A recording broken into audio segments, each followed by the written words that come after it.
This is my dad, Doug. He was raised in Jersey, moved to LA when he was 16. These are his parents, Barb and Mike. They think he walks on water. This is what he wore to his bar mitzvah. And here's him at summer camp. They voted him most athletic, so he says. This is a photo McDonald's used when he was Employee of the Month. It hung on our wall for years. My dad is a lawyer, a really good one. My mom called him the crisis guy because he was everyone's first call. My parents split when I was in middle school, and that wasn't easy. That's not easy for any kid. But it helped that my parents stayed friends, and we all kept hanging together. We grew closer than ever. And then he met Kamala, the blind date that would dramatically change all of our lives forever. It was my senior year of high school. Ella and I would laugh watching them fall in love, acting like teenagers. In 2014, Kamala became Mamala. She took over Sunday night dinners and taught Doug how to actually cook. Our blended family wasn't used to politics or the spotlight, but when Kamala became senator, we were all excited to step up, especially my dad. Then Kamala became vice president. It felt like Doug was a bit out of place on Capitol Hill. I thought, what is my goofy dad doing here? But he embraced it. He left his practice after being a lawyer for 30 years. That was tough. I was so proud to watch him do it, to stand by her side, an example of true partnership. I just got married myself, and he's inspired me as a new husband. Anyone who really gets close to him knows he's kind, loving, and fiercely protective. I mean, just look at this face. This is my dad, the first second gentleman in the history of this nation. He's found his voice around the issues that matter to him. You have no choice but to speak up and speak out. There is an epidemic of hate, including a crisis of anti-Semitism in our country and around the world. What they are doing on reproductive freedom and freedom in general is just outrageous. And next, he's gonna make history again as the first gentleman. I can't wait for everyone to get to know why we all love him. He's the glue that keeps this family together.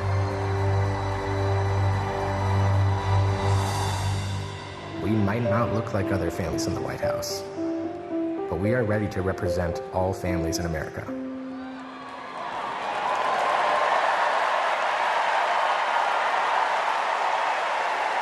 Please welcome my dad, the second gentleman of the United States, Doug Emhoff.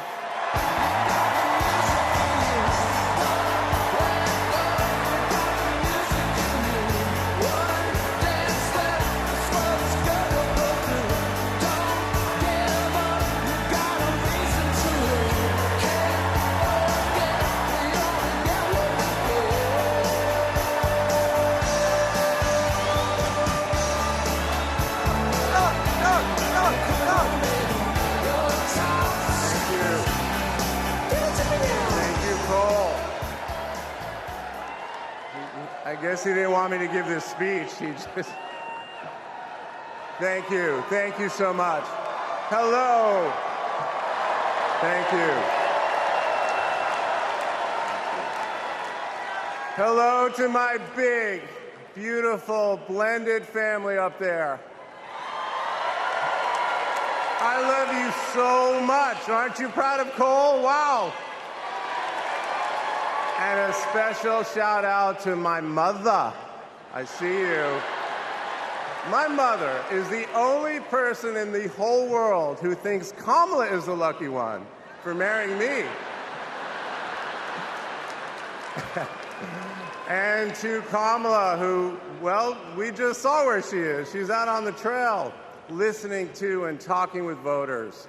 Honey, I can't wait for you to come back to Chicago because we're having a great time here.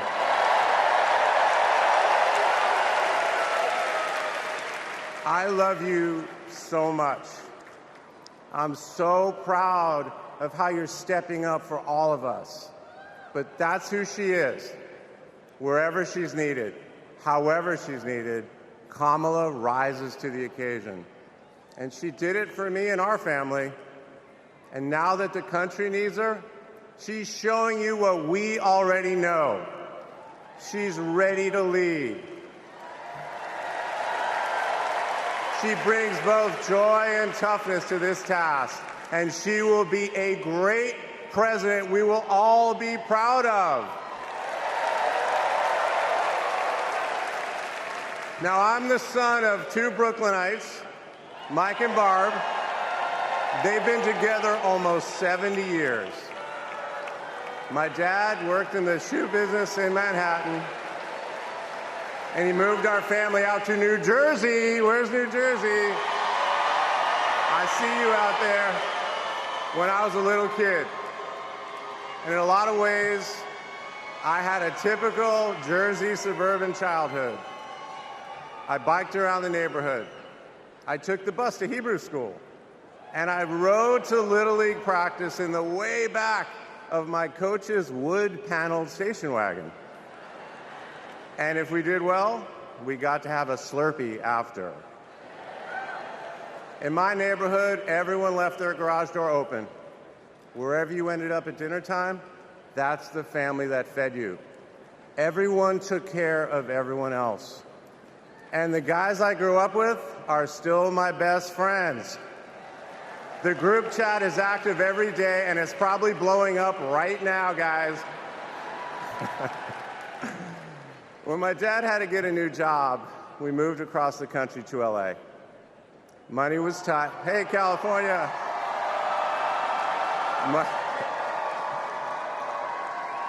Money was tight, so I worked at McDonald's in high school for some extra cash. Not only was I Employee of the Month, but I still have the framed picture, which you just saw, and there was a ring, golden arches and all. And then I waited tables, parked cars. I was working full-time so I could afford to go to college part-time. And thanks to partial scholarships, student loans, and a little help from my dad, I got myself through law school. And I got my first job as a lawyer, which is also where I met the guys in my fantasy football league. And a lot has changed in our lives since the early 90s, but my team name is still Nirvana. Yes, after the band. I worked hard, and I love being a lawyer. And by the way, I still get to be part of the profession by teaching students at Georgetown Law School. I got married, became a dad to Cole and Ella. Unfortunately, I went through a divorce, but eventually started worrying about how I would make it all work. And that's when something unexpected happened. In 2013, I walked into a contentious client meeting. We worked through the issue, and by the end of the meeting, the now happy client offered to set me up on a blind date, which is how I ended up with Kamala Harris's phone number. Now, for generations, people have debated when to call the person you're being set up with. And never in history has anyone suggested 8:30 a.m. And yet, that's when I dialed. I got Kamala's voicemail, and I just started rambling. Hey, it's Doug. I'm on my way to an early meeting. Again, it's Doug. I remember I was trying to grab the words out of the air and just put them back in my mouth. And for what seemed like far too many minutes, I hung up. By the way, Kamala saved that voicemail, and she makes me listen to it on every anniversary. But that message wasn't the only unusual thing about that day. Now, Kamala, who normally would have been working hard at her office, just happened to be waiting at her apartment for a contractor to do some work on her kitchen. I was eating at my desk, which was not a regular occurrence for a busy lawyer like me who appreciated a good business lunch. But that's when she called me back. And we talked for an hour, and we laughed. Well, you know that laugh. I love that laugh.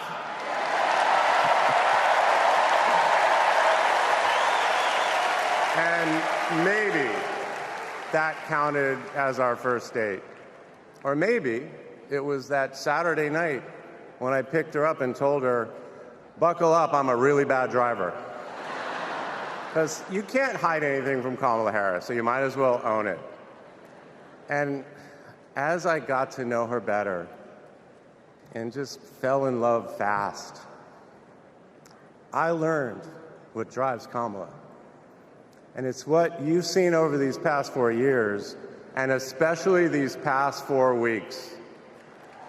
She finds joy in pursuing justice.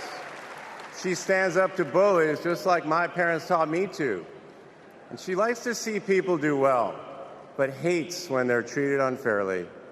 She believes this work requires a basic curiosity in just how people are doing. Her empathy is her strength.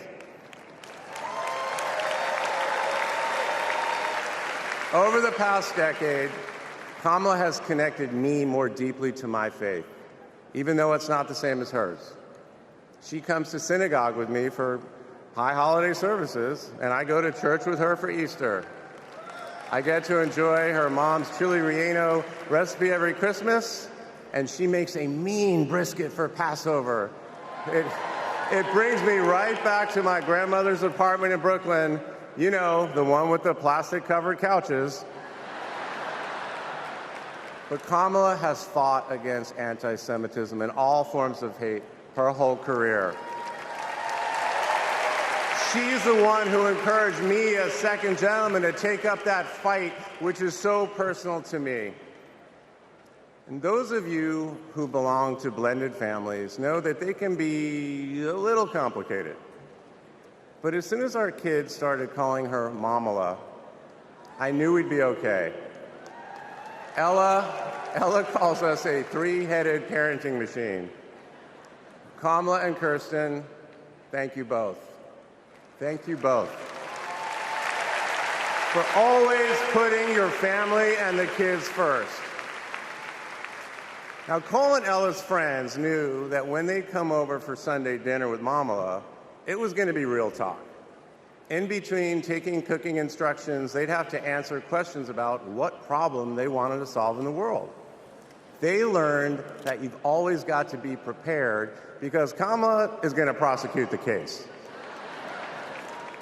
And in the same breath that Cole and Greenlee told us that they were engaged, they asked Kamala to officiate their wedding. And in the same way that she always steps up when it matters, Kamala put so much time into those remarks, and she bound them in a book that matched her dark red dress, and then turned that into a gift for the happy couple. A few days ago, during this incredible time we're going through, there was a brief window when Kamala was back at home. And I saw her sitting on her favorite chair, and in the middle of a wild month, I just hoped that she was having a quiet moment to herself. But then I realized she was on the phone. And of course, my mind went to all the potential crises that the vice president could be dealing with. Was it domestic? Was it foreign? Was it campaign? I could see she was focused, and all I knew was that it must be something important. And it turns out it was. Ella had called her. That's Kamala. That's Kamala.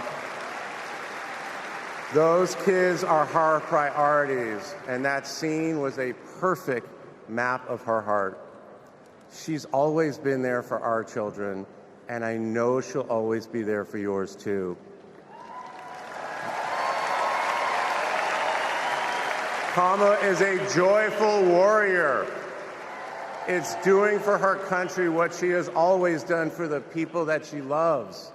Her passion will benefit all of us when she's our president. And here's the thing about joyful warriors. They're still warriors. And Kamala is as tough as it comes. Just ask the criminals, the global gangsters, and the witnesses before the Senate Judiciary Committee. She never runs from a fight.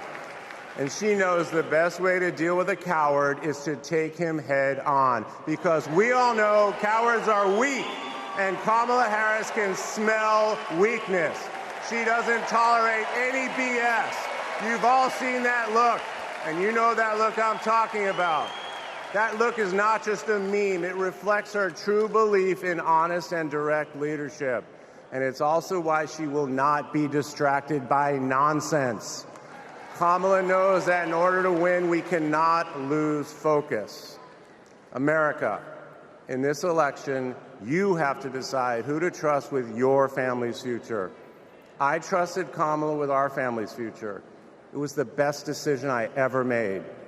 This Thursday will be our 10th wedding anniversary, which I know it means I'm about to hear that embarrassing voicemail again. However, that's not all I'll be hearing. That same night, I'll be hearing my wife, Kamala Harris, accept your nomination for President of the United States. And with your help, she will lead with joy and toughness, with that laugh and that look, with compassion and conviction. She'll lead from the belief that wherever we come from, whatever we look like, we're strongest when we fight for what we believe in, not just against what we fear. Kamala Harris was exactly the right person for me at an important moment in my life. And at this moment in our nation's history, she is exactly the right president. Thank you so much.